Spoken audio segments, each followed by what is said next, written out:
Bike Karma Bicycle Stories podcast is brought to you with support from The Frame and Wheel, helping you turn your cycling items into cash without the hassle, and AD Bikes, the modern face of Austro-Daimler bicycles.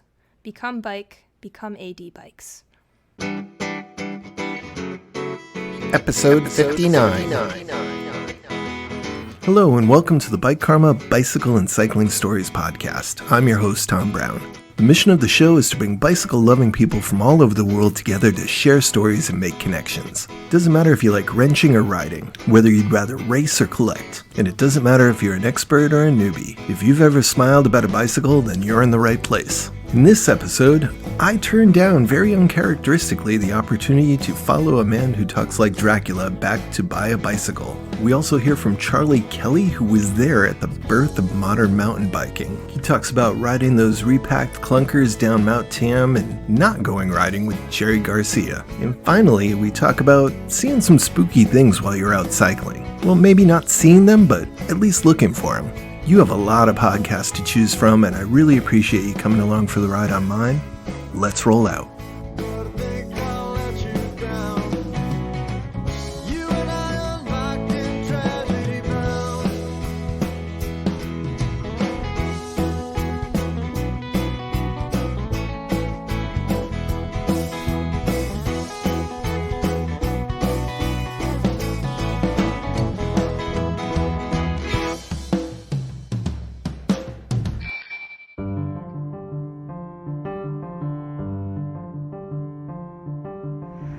So sometimes I realize how deeply inconsistent we are as human beings, including myself.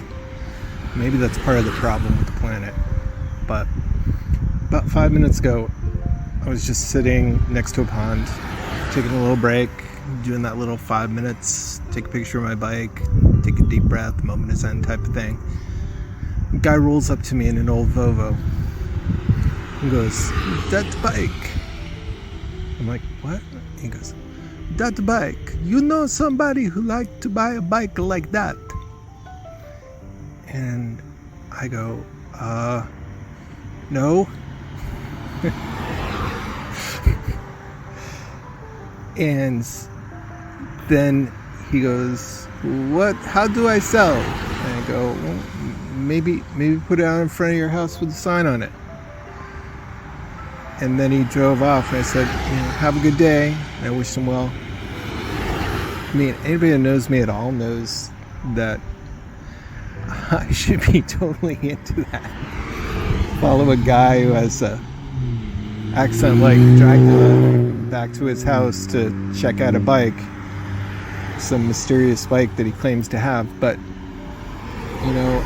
then again, there I am, just saying no and feeling like I just couldn't handle that right now. What a weird world we live in. Thoughts from the side of the road.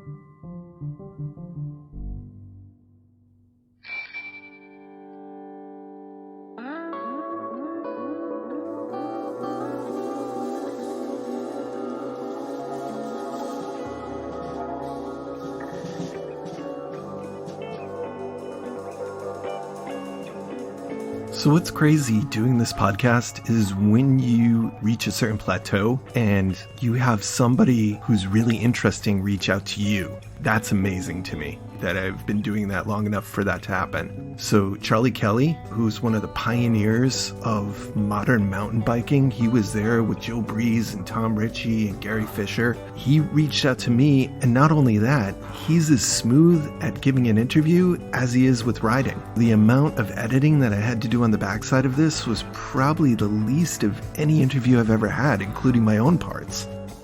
So hats off to Charlie Kelly for A, reaching out to me, and B, sharing this awesome story. Oh yeah, and C, thanks for helping to invent modern mountain biking as we know it. Just to give you some idea of how good a storyteller this man is, the first story he told me was about not going bike riding with Jerry Garcia. And I was fascinated. So I knew when he finally got into stories where he was doing stuff, it'd be pretty damn exciting too.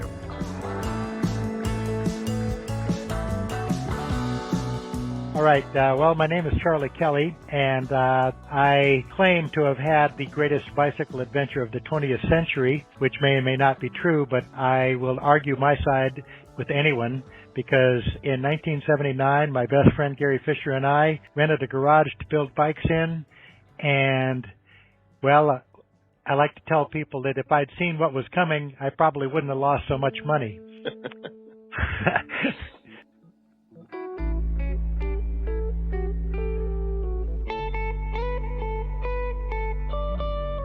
So, you know the story's legendary. You're a legend of the entire scene. So, where do you want to start? I'm a little uncomfortable with that. There are people that they'd get a T-shirt printed with that.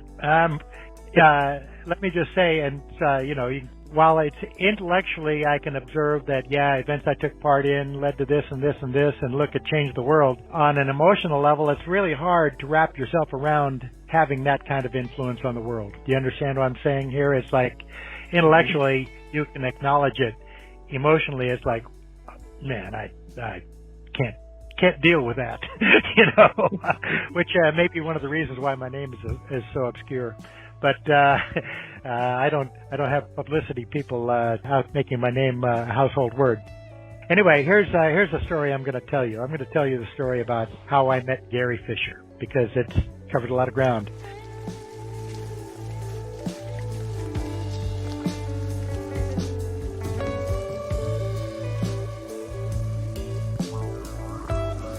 There is this gentleman named Gary Fisher who is iconic in the bicycle world, because certainly his name was all over quite a few bicycles, and he is a very prominent figure in the history of mountain biking. Now, Gary Fisher and I were roommates for, about 5 years, and pretty much inseparable for about 10 years. But, of course, we actually had to meet at one point, and this is how that happened. I had been hanging out with this girl that was kind of the Grateful Dead fan base, and she knew that I was kind of a fanatic about bicycles and a hippie, and she said, I know a guy who's so much like you that if you ever met him, you guys would be immediate friends. His name's, they call him Spider. That's all she knew about this guy. Okay, and this is 1971, when you did not see a lot of adults on 10-speed bicycles. But shortly after she told me that, I saw a couple of guys on bicycles, and one of these guys was all arms, legs, and hair, and if you're going to call anyone Spider, that looked like the guy that would get that name.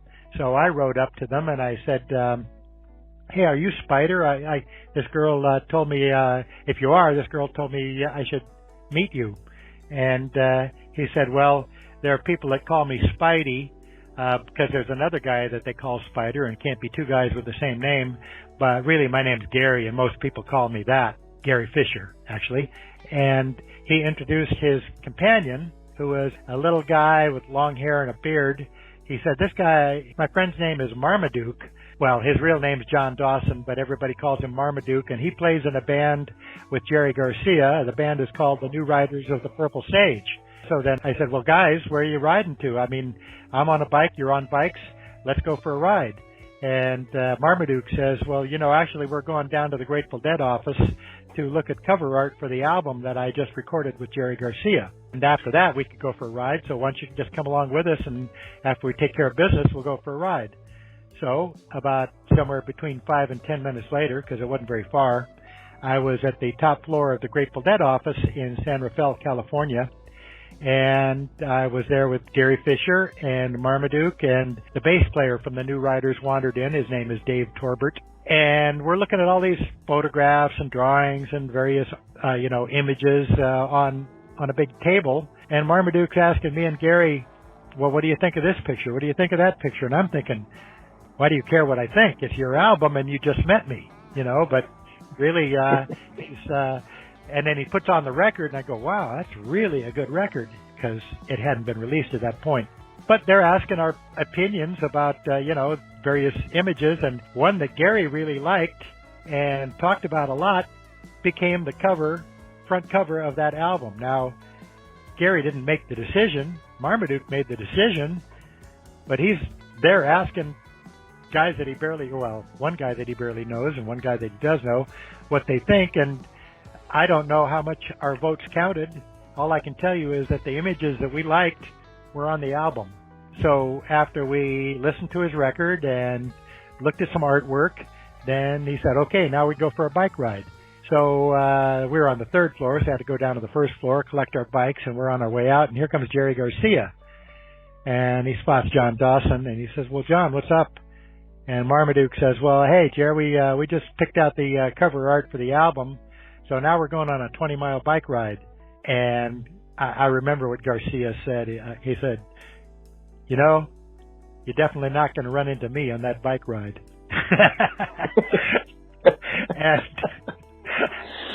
And so we go on a bike ride, and it was a lot closer to 12 miles than 20.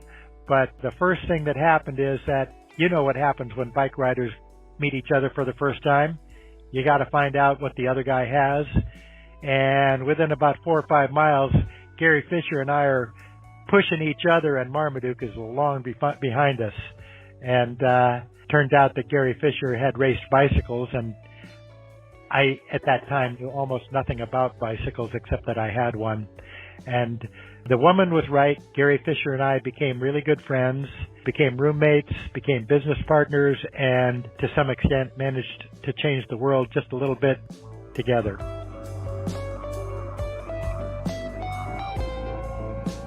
Back in the day when Gary Fisher and I shared a house, of course we had these fancy Italian race bicycles. We both had Colnagos. At the same time, being really bike-oriented people, that's not what you ride down to the 7-Eleven to get beer, because you just don't, it's like driving a Ferrari to the 7-Eleven to get beer. We had assembled a couple of old one-speed clunker cruiser bikes just out of parts laying around, and not a lot different from all the beach bikes and cruisers on college campuses. I mean, everybody had, when you could buy a balloon tire bike for $10, why wouldn't you? So we had these balloon tire bikes that were our town bikes. The place we live is kind of hilly country and has a lot of hills and downhills and dirt roads, and there were some guys not far away that were friends of Gary from high school who were already trucking their old cruisers up to the top of Mount Tam and just having these crazy wild rides down Mount Tam. Now, I never rode with those guys, although I know them personally, but I didn't ride with them. But in our crew, we started modifying our bikes, and Gary really was a pioneer of that, adding gears to our cruiser bikes and front brakes and making them, well, they were never high performance, but more high performance than they were when we found them. And so, because of where we live and because we're all a bunch of hardcore cyclists, we started taking our cruiser bikes out on these pretty challenging rides, which would almost always involve going up to the top of some hill. Because, you can push the bike forever, but eventually you're on top of whatever you're going up. A pattern started to emerge, and that is that you got to the top of the hill, and there'd be stragglers, it might take 5 to 10 minutes for everybody to get up there, because some people would be faster than others. But eventually everybody'd be there, and you'd hang around the top of the hill, and, if somebody had water or refreshments of any kind, pass it around, and we'd throw the Frisbee around. So you got a bunch of people sitting up on top of a hill, and their bikes are all lying around. And at some point, somebody would, kind of look over at his bike. And at that point, you didn't have to say, hey, guys, why don't we have a life-threatening race on junk equipment for no stakes whatever. You didn't have to say that because it was on. Because as soon as one guy looked at his bike, everybody else was running for their bike. Every ride on these modified cruiser bikes ended with this insane downhill mass start, Le Mans start. Man, highly dangerous. The bikes were pretty marginal. There was one guy in our crew who was like NFL size. He's like a third bigger than everyone else. And also a sociopath. And those are all competitive advantages. And what happened is that he would bully his way to the front of the group, and then it was worth your life to try to pass him. This guy kind of like inspired us to say, well, if we're going to have a race, it's hardly fair if this guy is in it. Because he wins the race by sheer magnitude, by being bigger than everyone else, and meaner. And so because we're all real bike racers, we were familiar with what they call the race of truth, which is the time trial. That is, you're by yourself covering a distance, and the length of time that it takes you to cover that distance tells you what kind of a bike rider you are. It's the race of truth. So we thought, well, what if we had a downhill time trial? We could eliminate this one guy affecting everyone else, and we'd see really what everyone really had, without any distractions. And so the problem is, how do you time something like that? And I came up with a timing system and borrowed a couple of crude clocks. And the timing system is that you have synchronized clocks and agreed on starting times. And the guy at the finish line, if he knows when you started, he can, subtract what the clock says now and get your time for the race. And so on October 21st, 1976, I went up on the hill with six of my friends. And we called this hill repack because it cooked your coaster brake so badly that as one trip down it, you had to go home and repack it with grease. So anyway, we're on top of this hill, and we had a race, and we timed the race, and somebody won it because it doesn't matter what kind of a race it is, somebody always wins it. And then another phenomenon emerged. And that is that people who lose a race want to race again. The guy who wins it says, I am the champion of the universe, bow down to me. And everyone said, well, you got lucky that day because the sun was in my eyes, and that's why you beat me. And so 5 days later, we're back up on the same hill doing it again with pretty much the same people because, like I say, the guys who lost won another shot at the champ. And then it turned out that, losing that race was almost as much fun as winning it because you got that road, that monstrously steep hill, absolutely to yourself, knowing that no one would be in front of you, that you weren't going to encounter any hikers or anybody like that, and you could really find out what you had. And then, if you were unsatisfied, well, you could come back the next week and see if you could beat that time. So within a couple of weeks, after I think 3 of these races, I went out and I bought real timing equipment. I bought a couple of digital stopwatches that timed to 100th of a second. After I spent $150 on timing equipment, well, you're going to have to use it. So I started putting on the races, and because I owned the equipment and put on the races, I became pretty much the king of repack. Nobody could have a race without me and the timing equipment. And that launched me to a real leadership position in our little community of a couple of dozen bike riders. But the repack races started attracting people from other parts. People we didn't even know found out about it and started showing up for the races. And it just became the meeting point and the crucible for what became mountain biking, because everybody realized after a while that, these are pretty crude bikes. What if they were made as nicely as those Italian race bikes? And that eventually led to some people actually building bikes for that purpose. Building bikes for that purpose led to people building bikes, led to mountain biking in general. So repack was really the starting point for mountain biking. It wasn't the first place where anybody raced downhill on bikes. They'd been doing that for decades before we showed up. But we were the first people that put rules to it and kept records. Because I know there were thousands of undeclared races before we ever had an official one. But someone has to do the official one first, and we were the ones who did.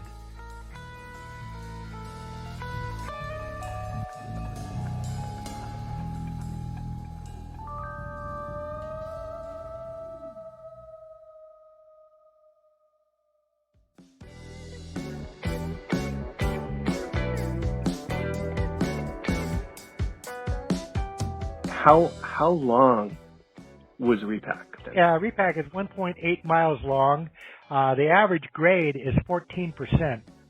And if you've ever tried to ride up 14%, I can tell you it's a chore, but 14% is the average grade, and some parts of it are a whole bunch steeper than that, So in that 1.8 miles, it's 1,300 feet of elevation change. And so how fast would people do it? Well, I kind of calculated based on the winning times and the distance, and it looks to me like you have to average about 26 or 27 miles an hour to win that race. On an old clunker. On a clunker with blind turns and a really uncertain road surface. And shaky and brakes that barely work at all, So anyway, I can tell you from personal experience that there is absolutely nothing that turns your adrenaline pump on and leaves it on as long as downhill mountain bike racing. I mean, there is no thrill that can be, extended that long. I mean, surfing, skydiving, whatever, they're all a thrill, but you don't get that kind of duration out of them, The question I always had, which I don't hear anybody ask, I think it's just assumed, would people actually bike up to the top, or would they walk? The bikes that we were riding, nobody I knew could ride one to the top. I mean, we would either pick up, if you drive up, you could, some of them rode up in a truck, but even if you trucked up, you only trucked up to you still had about a mile and a half and 400 or 500 feet of elevation, even if you trucked up to the nearest point you could drive to. And then some people would push their bikes up it because they wanted to check the conditions of the road and maybe, kick a few rocks out of the way or something like that. But yeah, some people would push their bikes up it, and some people would, come up in a pickup truck and come in from another direction. But as far as I know, Joe Murray holds the record for riding up repack at around 25 minutes. Wow. He was the guy who's like, hey, I'm going to do it, no matter how ridiculous it seems. Joe Murray was, at that time, also the national mountain bike champion, So, wow. So he was arguably the toughest mountain biker in the country anyway,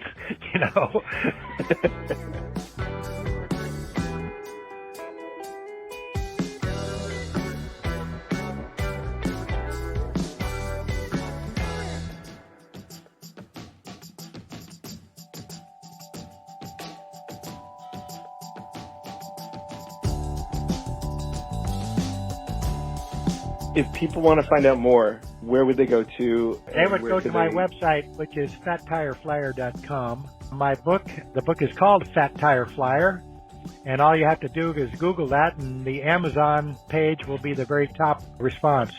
So if you Google Fat Tire Flier, you'll find it on Amazon. And if you Google Charlie Kelly and the word mountain bike, you're going to find out a lot more than you wanted to know.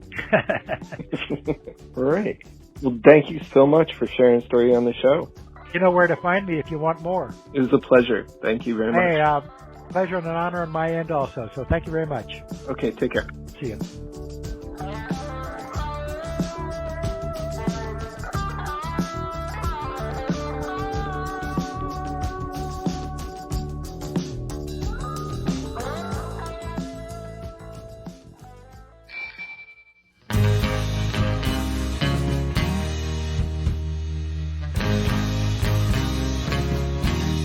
Time to take a brief moment of thanks for the mid-roll gratitudes. I'd like to thank people in over 90 countries for the over 90,000 downloads. I really appreciate your support and giving it a try. It is an honor to be a part of sharing your stories. Some easy ways of supporting the show are to just give us a nice review wherever you listen. Thanks for those who've done that. You can also help share information about the show on any social media. And recently we got on Audible, so if you're on Audible, please consider giving us a follow there. It's actually kind of cool to see something I made right up there with all the audiobooks I listen to. Even if you have a preferred place to listen to us, following us on different platforms really does help the show. So following us on Audible, YouTube, Spotify, Apple Media, all greatly appreciated. Mostly posting just the episodes on YouTube, but there are a few other little nuggets that you can find there as well. So thanks for following wherever you can. Big shout out to Paul Combs. Thank you very much for supporting the show. Looking forward to doing the southern part of the airline with you some point. Thanks to everybody in the sticker army who's asked for and shared stickers around the world. It's a great, honest, and grassroots way of telling people about the show. If you'd like free stickers, you can email me at bikekarmaguy@gmail.com. Helping with some of the costs associated with running a show like this, thank you very much to the people at Patreon who've signed up to be my Patreons. New thank you to Cameron Green, and thank you to all of the other Patreons that I have there. You are a small but wonderful group, and I appreciate you. Starting at $1 a month, you could help to pay for some of the cost of the show. You can stop anytime, and it's wicked easy to find. Just go to Patreon and type up Bike Karma. Also want to give a big thank you to Fred Thomas from the Frame and Wheel for helping to support the show. So I was just going to talk about how I bought something from Fred recently, but because this episode took a little extra time to come out this time, I did the other role of being a seller on there as well. So yeah, I got an amazing deal on a winter jacket, beautiful, made in Poland, like new, blue, Verge, warm as heck. It's going to help me keep cycling through the winter, and I found it just by browsing on the Frame and Wheel eBay store. People know that the Frame and Wheel can give you more time, space, and cash by taking your no longer wanted bicycles, parts, and accessories and getting them sold. Fred does all the hard parts. He lists it, he photographs it, he deals with potentially crazy people, he packs and ships. And no matter how big a pile of stickers I send him, he's always running out because he puts one sticker in with every order he puts out. So this last time when he asked for stickers, I just got a big priority box and stuffed it with some of the parts and accessories that I knew I wasn't going to use. Yeah, I had a couple of Marie Kondo moments, but that derailleur was not sparking joy for me. And it will be sparking joy for somebody else. I sold the bike that goes with that bar tape. So yeah, after it was gone, I had a little bit more room. Pretty quickly, Fred sent me back an inventory, and it's fun sitting back, waiting and watching stuff get listed, especially when you're not the one who has to do it. So whether you're looking to buy or sell, give Fred Thomas a try at the Frame and Wheel. If you follow him on Facebook or Instagram, let him know that you heard about him on the Bike Karma podcast. Don't forget to check out the Frame and Wheel website to see the many different options for selling your bicycle items. Thanks everybody. Now back to the show.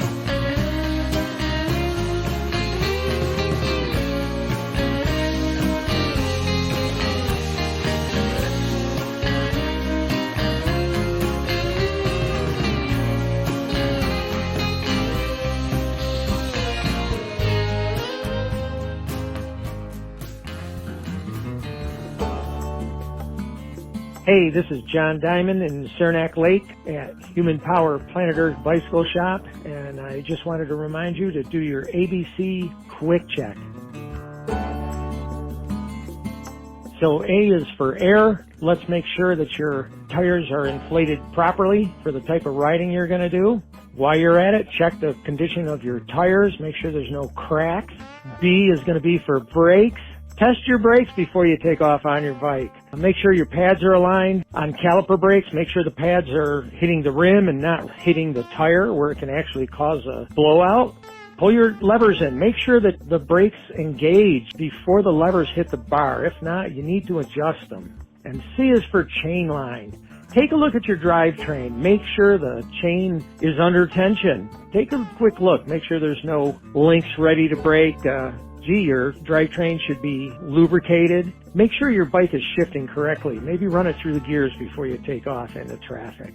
And the quick and quick check is for quick release.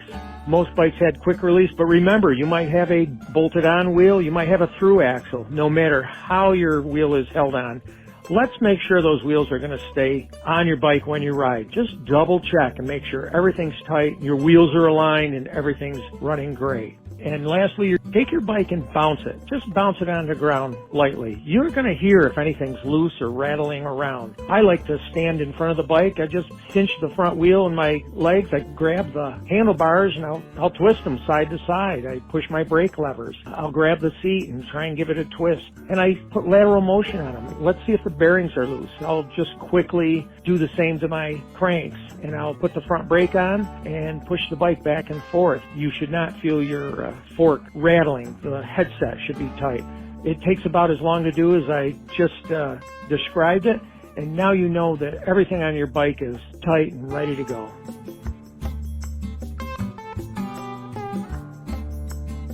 So I do my ABC quick check up here in Saranac Lake before I go for a ride. We're about 6 miles from Lake Placid, home of the 1932 and 1980 Olympics, and we're in the heart of the Adirondack Mountains. We ride year-round here. We've got great summer riding, good road riding. Beta Barkeeter Trail Alliance has a huge amount of mountain bike trails, and something that's very exciting that we're riding on now is the Adirondack Rail Trail Corridor, a 35-mile stretch of railroad tracks have been pulled up, and it's converting to a rail trail. We're going to ride it all winter. The snowmobiles ride on it, they groom it and pack it, and for the last couple of years we've been doing Fat Tire bike rides at night. There's so much to do up here. The locals are friendly and they're avid riders. If you ever get a chance to come on up here, winter, spring, summer, or fall, bring your bike, stop in over at Human Power Planet Earth Bike Shop. We're at 77 Main Street. We're right next to a really nice coffee shop. We can point you in the right direction. And remember, when you get up here, no matter where you are, no matter what you do, don't forget to use your human power. Thanks a lot, John. Been up there a couple times, couple years with family vacationing. It's one of my favorite cycling locations. Hopefully I'll get back up there to ride with John this summer.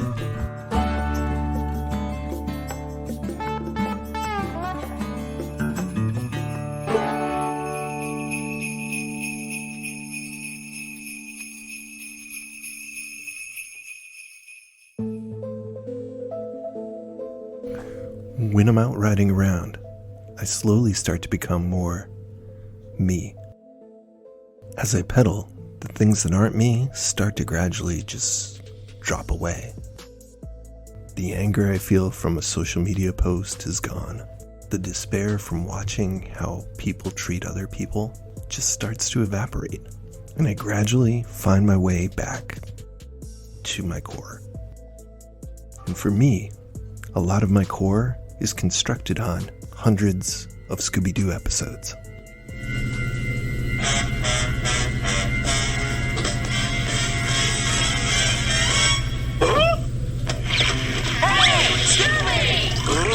Scooby-Doo, looking for you. If you had asked young Tom a long time ago what he wanted to do when he grew up, and he was lucid enough to be able to answer what he really was thinking, it would have been that he'd want to live like they live on Scooby-Doo, traveling the world with a group of friends who's always there, beautiful women and fashionable men, a sentient dog who talks to you in your own special language, traveling in your van, never worrying about money, meeting famous people like the Harlem Globetrotters and Jerry Reed. Sign me up.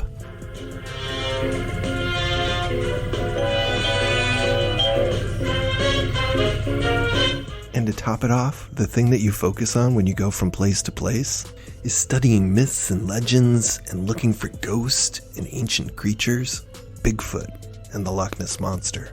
While I grew up, all that stuff's still firmly in the foundation. So as I ride, I'm always on the lookout for cryptids. As a science teacher, I guess I'd say I don't believe in cryptids, but when I'm out on my bike, feeling at one with the universe, I'd also say I don't not believe in cryptids. To me, cryptids like the Jersey Devil and Sasquatch, the myriad of lake monsters and sea monsters, sighted around the world, in my mind, they all represent hope. The hope that something truly interesting could survive in this crazy world. That something that seemingly has no place could find a home and survive, live, thrive. Despite the way the workaday world wears you down, replaces magic with responsibilities, replaces hope with disappointments. When you're on the bike and stare into the water, listening to the waves, watching the wind, and you see a ripple that could be a log, or maybe it's a humongous snapping turtle, like the Beast of Busco from Indiana. We all pick and choose the things that we believe in. Some of them make sense and some of them don't. But I think taking a peaceful moment to look through the woods to see if there's anyone there, looking at a riverbank for big footprints, or seeing the flash in the corner of your eye on a night ride, all of that hope of seeing something special, it's no less futile than watching politics and expecting politicians to do the right thing. Is it more silly to look for cryptids or to expect companies not to overcharge for insulin? I'll take my chances with the Grassman, Old Ned, and the Chupacabra. When I look for these crazy things on my ride, I remember how it feels to hope. And I know I'm not alone. There's tons of shows where people are hunting cryptids, looking for ghosts in spooky places, and seeing bizarre lights in the sky. These shows aren't new. It wasn't just Scooby-Doo when I was a kid. There was also In Search Of with Leonard Nimoy. This series presents information based in part on theory and conjecture. The producer's purpose is to suggest some possible explanation, but not necessarily the only ones, to the mysteries we will examine. That one had real-looking scientists and Spock, for God's sakes. They were going after the Bermuda Triangle, looking at crystal skulls and aliens and the Loch Ness Monster, while the rational part of me thinks either these things don't exist, or if they did exist, they're most likely probably dead a long time ago. But every once in a while, something crosses over from the supernatural world into the natural world. The coelacanth, thought to be extinct for millions of years, then they found some, and then unfortunately they ate it, but then they found more. Many scientists in Europe thought the platypus was a cryptid. People in Iceland leave offerings for the fairies, and they're intelligent, good people. So when I finally got to go to Loch Ness back in 2014 when I did the end-to-end, it was the realization of a childhood dream. I stood on the shore and I offered myself to Nessie. And while I didn't really want to be eaten by Nessie, I figured it'd be worth it to become part of the legend. So here I am at Loch Ness, one of the few places we found in the last 6 miles to get down to the water. I'm looking for Nessie. I don't see her. Anyway, I'm going to sacrifice myself to her if she doesn't do it. Nessie! Come eat me. Or hug me. Hug or eat me, Nessie. I've been waiting to see you since I was 6. And Leonard Nimoy told me about you. Where are you?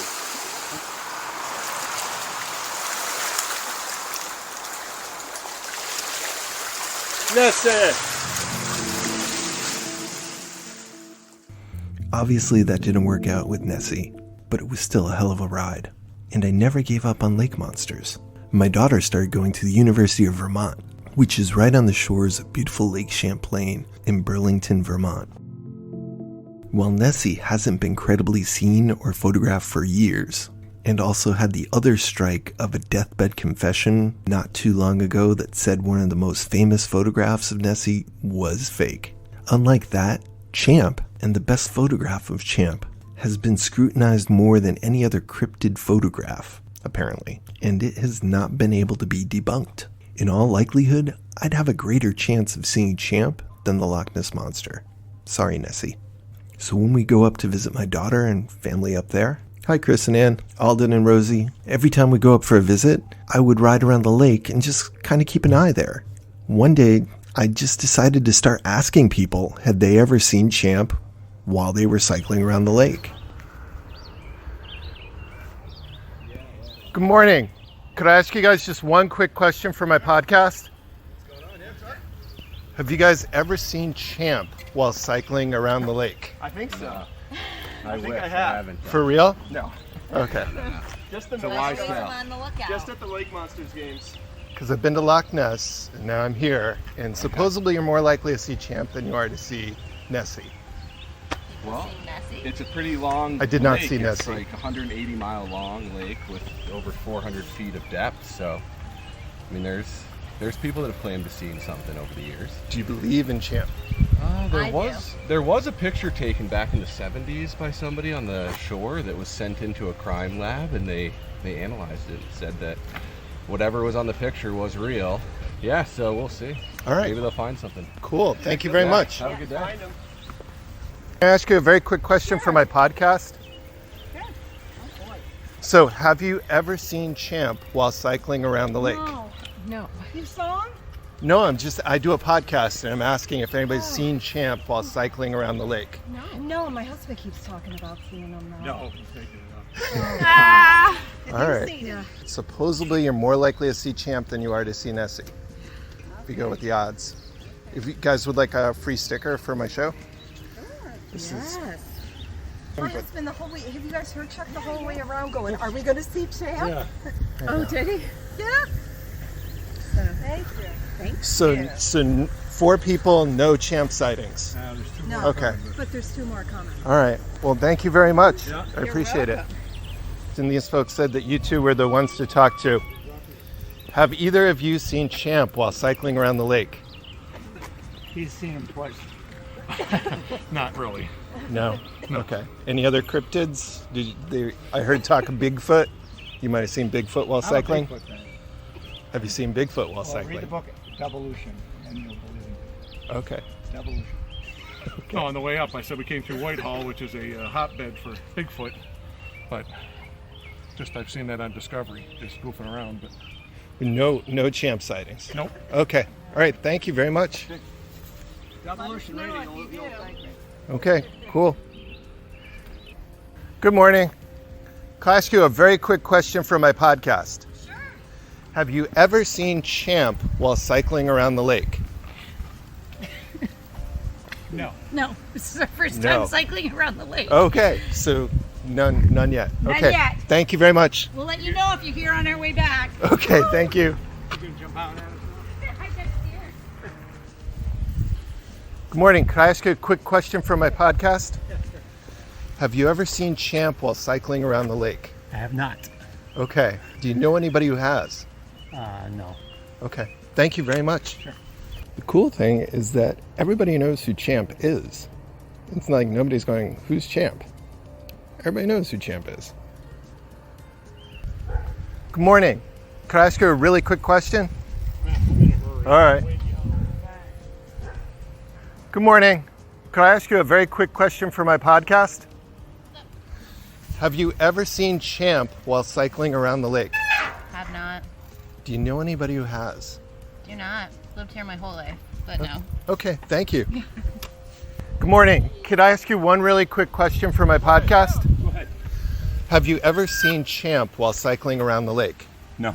No? Do you know anybody who has? No. No. Okay. I'm not looking for it. So Okay. Maybe that's why. Okay. Thank you. Have a good ride. So yeah, I put myself out there, maybe got a little silly in front of some strangers. But one thing that I noticed is that the people who stopped and answered the question, they looked at me leery at first. They're like, oh, what's this question going to be? And as soon as I mentioned Champ, they got a big smile across their face. And like I said earlier, not a single person asked me who Champ was. Everybody, locals, people there for the day, everyone knows who Champ is. And if you think this is just 2 locations in the world, do a search on lake monsters and you'll see hundreds. It's like people want to have a possibly imaginary sea monster type thing living in the lake that's near them. Well, after interviewing those people, and as an introvert at heart, I had to go out and ride on my own and reflect a little bit in a quiet spot on the lake at sunset. The wind's blowing. You can see the waves. See how easy it is. I'm wearing my best prescription glasses right now. And you can see how just the dark nature of the water and the light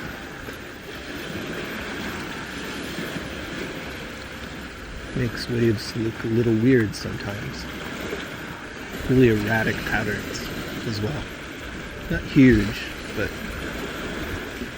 interesting patterns. Probably not going to see Champ tonight. Still, it's pretty beautiful.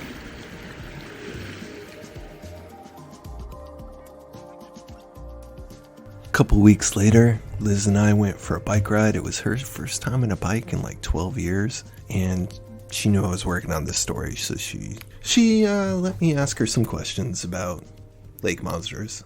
Not her favorite subject, but she was a good sport. So here we are at Lake Champlain. We're at Overlook next to a bridge on the Lakeside Trail. Liz has been biking for the first time in 12 years. We're stopping right now to look for Champ, the lake monster. I don't see Champ. Was there any suspicion that we might see Champ at all? No. No. Not even a little bit? No, it's not a full moon. There's a bunch of stuff going on. No. Parasailing.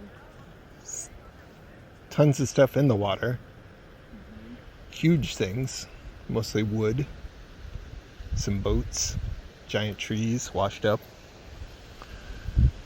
No lake monster per se. Beautiful. It is beautiful.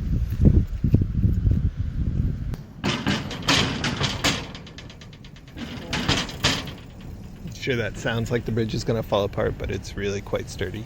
Yeah. How was the Adler? The Adler was good. I got used to it. It was better after you adjusted the seat. Professional bike mechanic. It's good.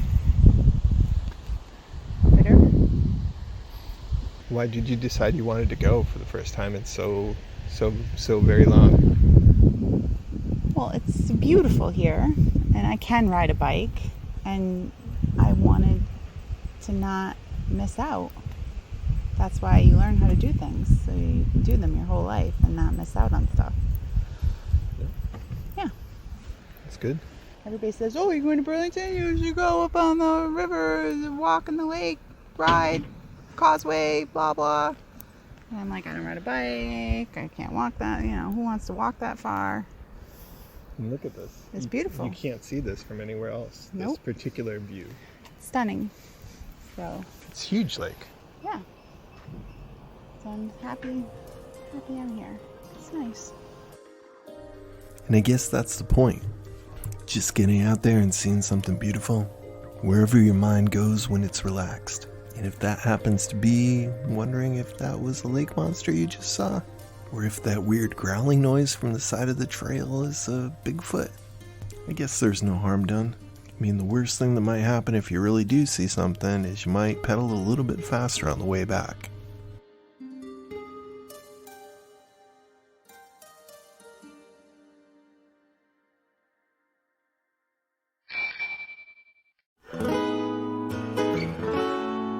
That brings us to the end of another episode of the Bike Karma Bicycle Stories podcast. Thanks for coming along for the ride.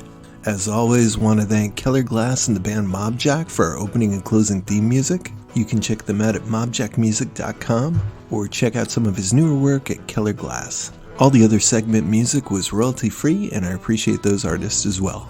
So apologies for this episode taking a little longer to get out than I wanted it to. This should have been the October episode, so apologies for that. Thank you for everybody who's waiting patiently for their stories to come up in the queue. I appreciate your patience until I can give your segment the time and attention it deserves, but they are on a long but incredible list. If you have any story ideas for the show, or perhaps some comments or suggestions, or maybe you'd like to be a part of our responsible sticker army, help us earnestly and honestly spread the word about the show, you can email me at bikekarmaguy@gmail.com. That's bikekarmaguy@gmail.com.